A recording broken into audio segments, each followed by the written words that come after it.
Well, good evening, folks.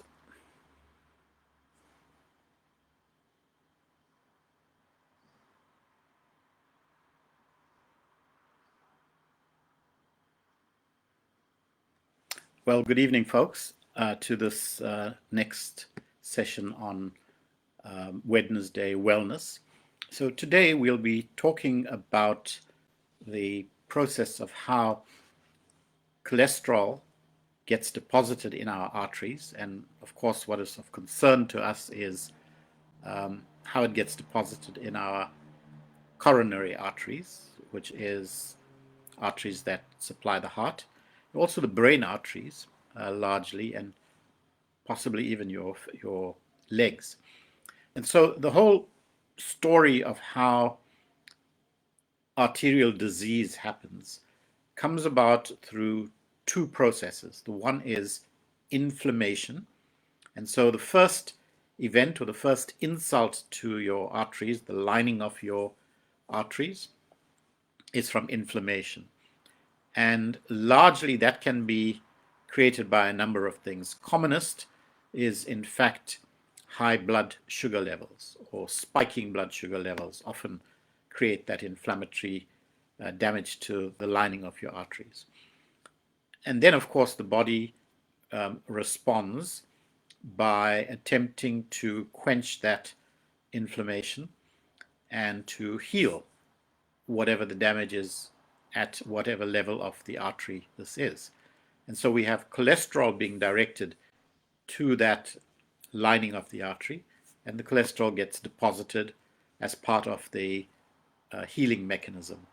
But if the inflammation continues and cholesterol keeps getting deposited, then what we have is a plaque being formed. So it's a kind of a bump of cholesterol in the inner lining of the arteries. And this can go on until it either ruptures or it creates severe narrowing. And then we're cutting off the blood supply, oxygen, to the heart muscle, to the brain, to the feet, etc., or wherever the artery that is being affected.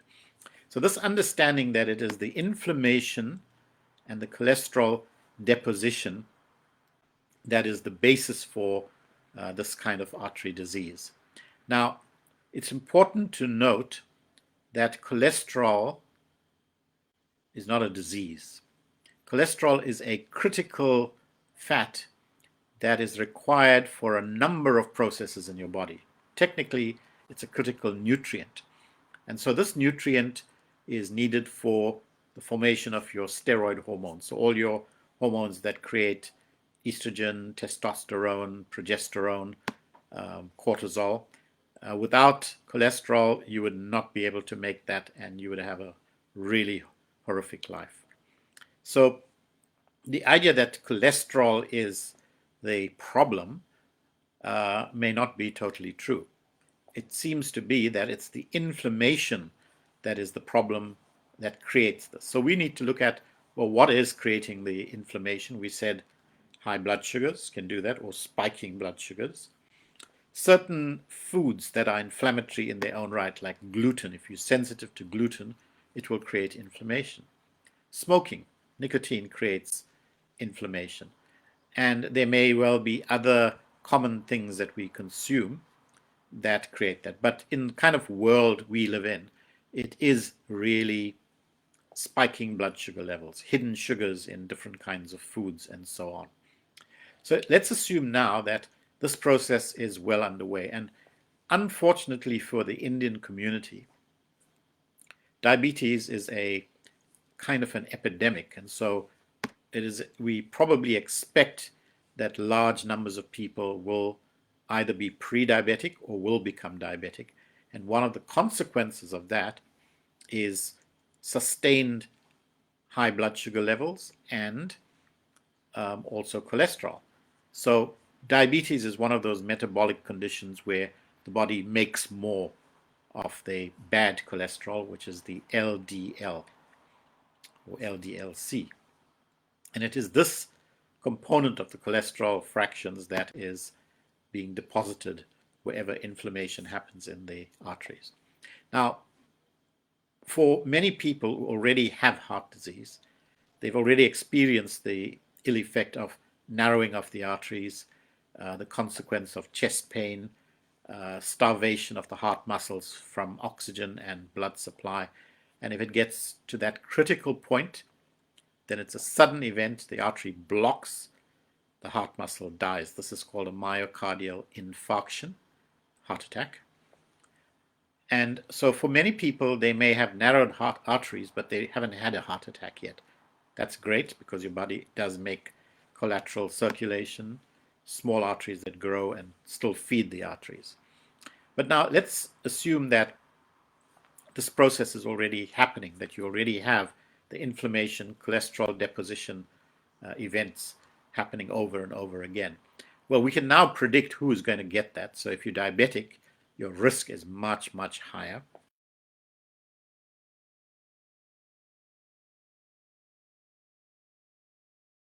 For males, greater than 85 for females, your risk is going to be higher. If you smoke, much higher risk for heart disease. And of course, if your diet is a bit ridiculous with saturated fats, etc., then that process is going to happen. So what we want to look at today is what can be done. We know about the bypass surgery. We know about the stents. These are mechanical ways of bypassing a diseased part of the artery. And whilst it saves lives, and indeed it will save many lives, those bypass segments and the stents can also become blocked again by the same process of inflammation and deposition of the LDL cholesterol. And so whilst we gain some temporary respite, the reality is that it's going to happen again sooner or later. And on average, a stent or a bypass will last somewhere between 6 and 7 years. And the likelihood that it will reblock is very high. Now, all the research shows that it is the lifestyle and the dietary change that is going to make the biggest difference for someone that already has artery disease or coronary artery disease, and to be more specific. It turns out that in nutritional science that there are two types of nutrients that completely address this issue of inflammation and cholesterol deposition.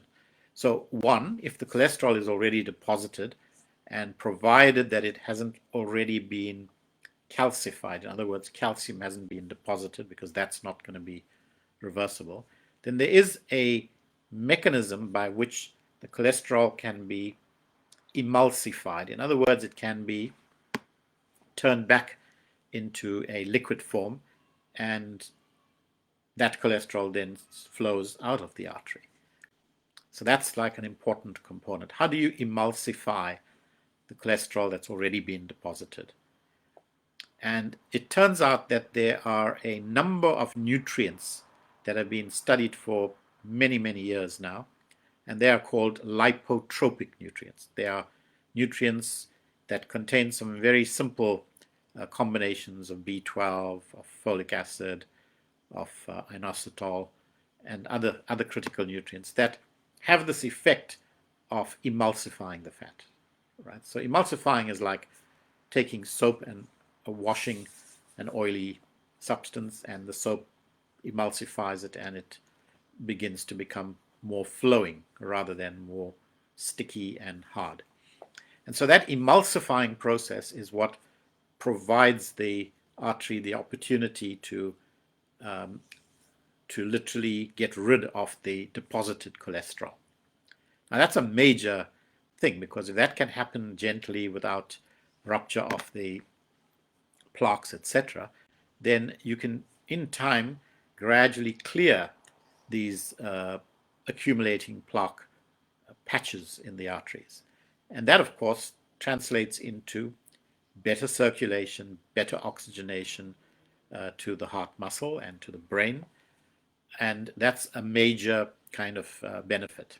Now, the second component of that story is, how do you stop the inflammation? How do you dampen that inflammation? And it turns out that many of the statin drugs, one of their big effects is in fact an anti-inflammatory effect. it's not so much that we're reducing the cholesterol, total cholesterol or the LDL. That does play some role. But, given the side effects of statin drugs, the risk is quite high. But what if there was something that was non-toxic that could do that? And it turns out that there is, and this is a substance known as omega-3 salmon oil plus. Now, we all know about omega-3s. There's any number of brands out there on the market, and they have in common two fractions of the omega-3, the EPA and the DHA. And that's what we find in the commonly available products. But the research shows that you need 8 different fractions of omega-3 for that dampening of the inflammatory cascade. So remember, it's the inflammation that's creating the injury or the insult, and then comes the cholesterol deposition, etc. So it turns out that this 8 fraction omega-3 salmon oil does this dampening in the body to about 84%, which is massive for a nutrient.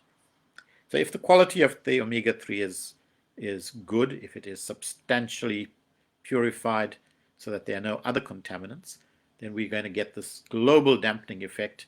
And of course, it won't happen just in the lining of the arteries. It'll happen in the joints, it'll happen in the brain, it'll happen wherever inflammation is happening.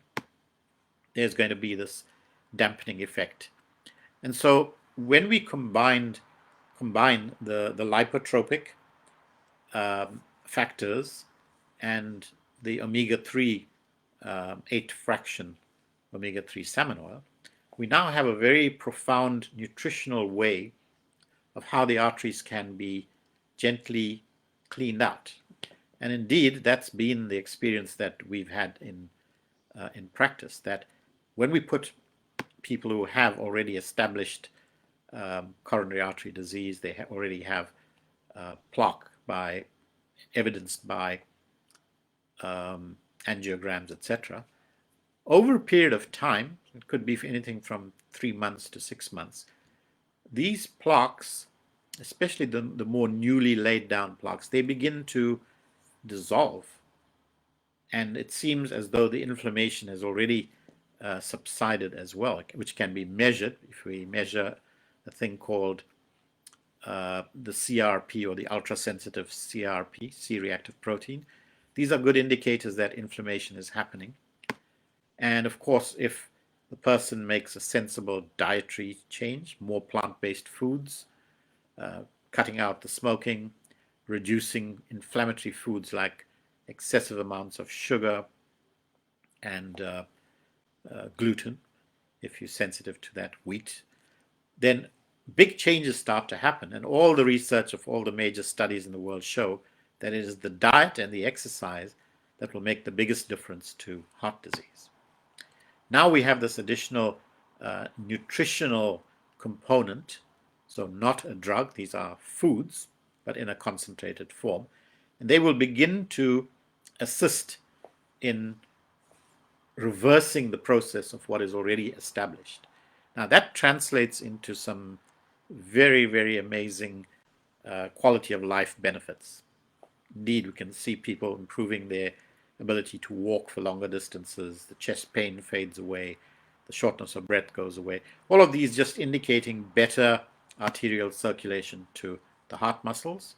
And for those people who have narrowed arteries in the brain, some improvement in the circulation to the brain.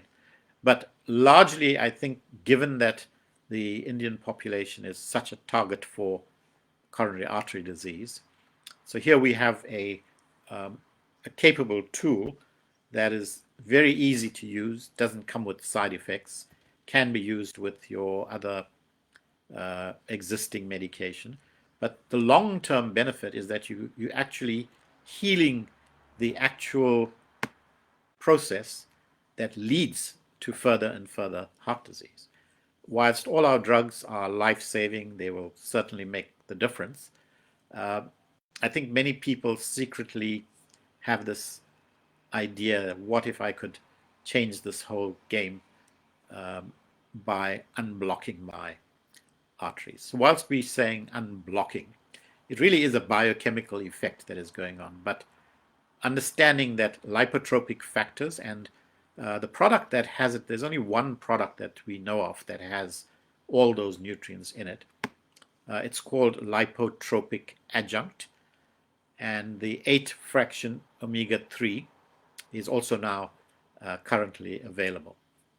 And so part of the intent of wanting to share this is that it is such a simple strategy to make the difference in people's lives. People who already have existing heart disease. It doesn't interfere with any of your other medication. And by the way, lipotropic factors also prevent the deposition of fat in the liver. It prevents the liver from storing glucose as fat. Now that's quite something, because almost without exception, fatty liver change, or what is also known as hepatic steatosis, is a predictor that you're going to become diabetic. Usually, it's sometimes called the silent scream. About 20 years before you become diabetic, the liver is already being affected by this fatty infiltration. And so here is a nutrient that can prevent that process from happening. And if you come from a diabetic family history, if you have 1 or 2 parents that are diabetic, if you are already diabetic, or you're pre-diabetic, or you have insulin resistance, all of these are indications that you should at least get your liver checked every so often with an ultrasound and see if that fatty infiltration is happening. If it is, you have a substance that can slowly emulsify that fat and bring it back into liquid form and to be eliminated. So that story of how arteries can be cleaned may sound a bit dramatic, but it is what the science is showing, that lipotropic factors, together with the 8 fraction omega-3 salmon oil, they will begin to have that effect of clearing out those arteries. And indeed, we have patients who have had quite severe narrowing of the arteries, and a few months, 4 months down the line, on re-angiogram, no evidence of these narrowing segments. And so whilst it is a nutrient, this is how nutrients begin to behave as therapeutic substances. So in nutritional medicine, this science is very, very advanced. There are groups all over the world studying how these factors can be brought in through the diet and so on. The simplest way today, of course, is to use some kind of supplementation that contains lipotropic factors and the 8 fraction omega-3. And so that will be the way to assist yourself. Very easy to use. So there was a question earlier by someone wanting to know if I have any association with Neolife, who are the manufacturers of the lipotropic adjunct and the omega-3, and the answer is yes, I am associated with them. I promote nutritional intelligence, understanding of how nutrients can in fact structure wellness for us.